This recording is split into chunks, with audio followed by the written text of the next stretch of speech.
Hi everyone, welcome to All Things Autumn here at Davison Orchards. This year we had an amazing pear crop. It's actually the biggest pear crop we've ever picked. So we wanted to bring back a video that I have done a few years ago now. I was a bit younger and my hair looks completely different. Now I have that silver au natural look, so believe it or not, it really was me. But I was talking about pears and I want to revisit that video and share it with you again. Now is the time to enjoy delicious pears. We've got a great assortment, so come to the farm and try our recipe, Pear Cardamom Crisp. It's absolutely delicious. See you at the farm. Good morning and welcome back to my kitchen. It's fall. I've just finished decorating my house and I must say that fall is the best season of all. I'm going to talk this morning about pears because pears are so confusing to many people.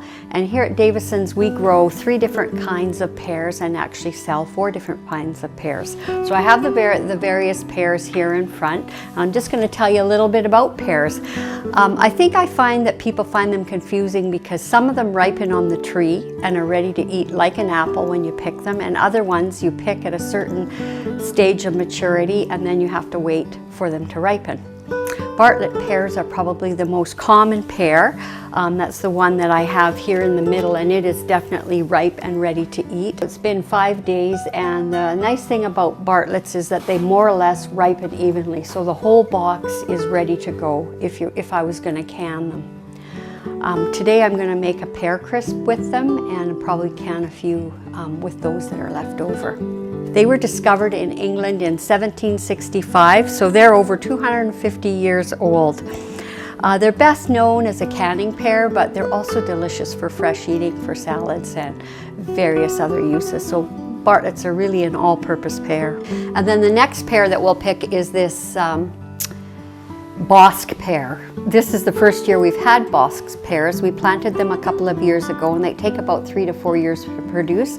So last year we had a handful and really none for sale in the market, but this year we do.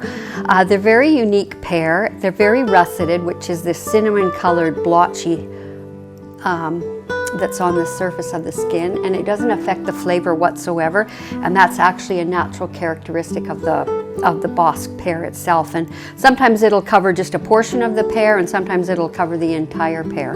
Bosc pears are very popular in Europe.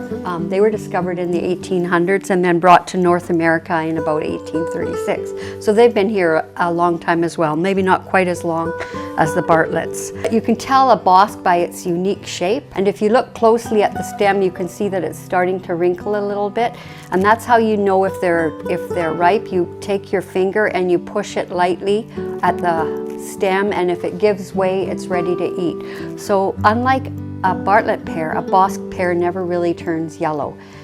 It's a lot denser of a pear, it's very sweet, and it'll be more crisp than a Bartlett. You pick these when they're green on the tree, the same with the Bartletts, and as well as the Anjou pears. And Tom has a handy little gadget called a pressure tester. And so what he'll do is he'll puncture the pear and he'll check the pressures of the pear, and as the pressures start to lower, he knows that it's mature and ready to harvest. The best way to ripen Bosc pears, Anjou pears, and Bartlett pears is just to leave them on your counter. And if you do not want them to ripen, then you can keep them cool and they'll be slower to ripen. Or on the other side of the scale, if they are ripe but you can't eat that many, pop them in the fridge and that will hold them as well. Next pear we're going to talk about is an Asian pear, which is this one. A lot of people say that it's a cross between an apple and a pear, and actually it has a lot of similar characteristics to an apple, but it is not really a cross at all. But it's like an apple for one thing, the shape, it looks like an apple, and secondly you pick it ripe off the tree and it's ready to eat as soon as you pick it. So that's different than all of these other pears, is that it's ripe, ready to eat. This is the oldest pear that I know of. It's over 3,000 years. It was either developed and propagated in Japan or China. I'm not sure which, but they've been using this pear over 3,000 years in those Asian countries, and it's mostly eaten fresh. And what they actually do is slice it across, and it has a star shape, again similar to an apple, and they'll serve it on a board with cheese. So very, very popular in both Japan China and all of those Asian countries. And we actually don't grow this pear. This is the one of the 4 different pears that we sell that we don't grow. They're grown by a wonderful farmer in Naramata, and so he brings his crop to us, and we sell them here in the market. So they're definitely local, just not grown on our farm like the rest of these pears are. So the last pear that I'm going to talk about is the Anjou pear, which is this one here, and it has a very different shape as well, more like an egg. This will be harvested early October here at the farm. And again, Tom will do a pressure test on it to see if the pressure's right, ready to mature, and it will ripen in storage. So this pear will last right until Christmas usually, and they don't ripen all at the same time like a Bartlett. Like we saw this box of Bartlett pears, and it ripened completely all together, whereas these will ripen very inconsistently, so which is actually good. If you're buying a box of pears, they don't ripen all together, so you just look for the color will change slightly, but not like a Bartlett. Just press lightly around the stem of the pear, and if it gives way, it's ready to eat. The reason that you do that close to the stem is that it's connected to the core, and all pears ripen from the inside out. So if you press by the core, you're going to get a closer reading on whether the pear is ripe. Today I'm going to do the simplest recipe of all. So simple you almost don't need a recipe. But I was kind of thinking, what should I make? It's apple season, but then I thought, you know, it's pear season too. And then my daughter Leah sent me a text that said, this is our family's new favorite recipe, Pear Cardamom Crisp. And it's so easy. So I'm going to just show you how to make it. Like I said, it's their family favorite, and it's pear season, so if you've got some pears, why not give it a try? It uses the spice cardamom, which I'm not all that familiar with because it's quite a different spice, not something I use in most cooking, but it's very popular and probably the main ingredients in chai spice mix, so you probably tasted it even if you haven't used it a lot. It's very popular in Mid-Eastern cooking as well as in Nordic country. In Sweden, they use it in everything. They use it in sweet dishes, savory dishes, and they even put it in their coffee. So, the recipe calls for a half a teaspoon of cardamom. And cardamom is one of those spices that blends very well with cinnamon and cloves as well. So those spices to me just say fall all together. So we got a half a teaspoon, 1 teaspoon of cinnamon, 3 tablespoons of flour. So I'll just use a fork to blend it together. And really all this does is mix up the spices nicely, and then when you mix that with your fresh pears, it will help to thicken the pears a little bit for your crisp.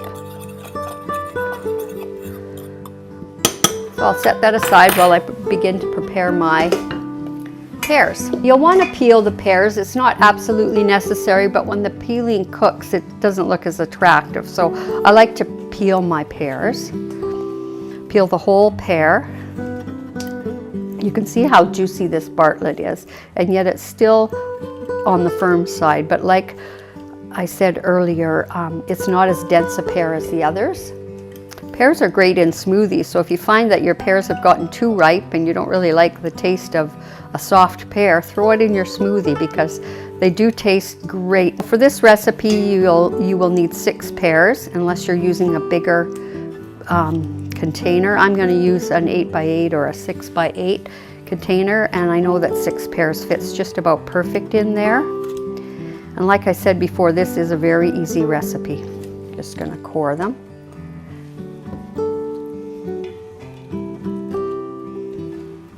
Chop them up into big chunks into this bowl. Before you begin, turn your oven on to bake, and you want to have it at about 350 degrees. So while your oven is warming up, you can begin your recipe. It's chopped pears, and here's our blend of spices and flour. So I'll just dump that in, and then I'm mixing this all together. That just evenly distributes the spices throughout the recipe, throughout the pear crisp. And then the flour will help thicken it a little bit because those pears really are juicy. Dump your pears in. Add a half a package of the farmhouse crumble topping, 1.5 or so cups just to be sprinkled on top. Then pop it in your preheated oven, 350 for a good 35 minutes. It's been a good 45 minutes and our pear crisps should be ready. It's bubbling on the edges and the crisp is nice golden brown, so it looks absolutely perfect.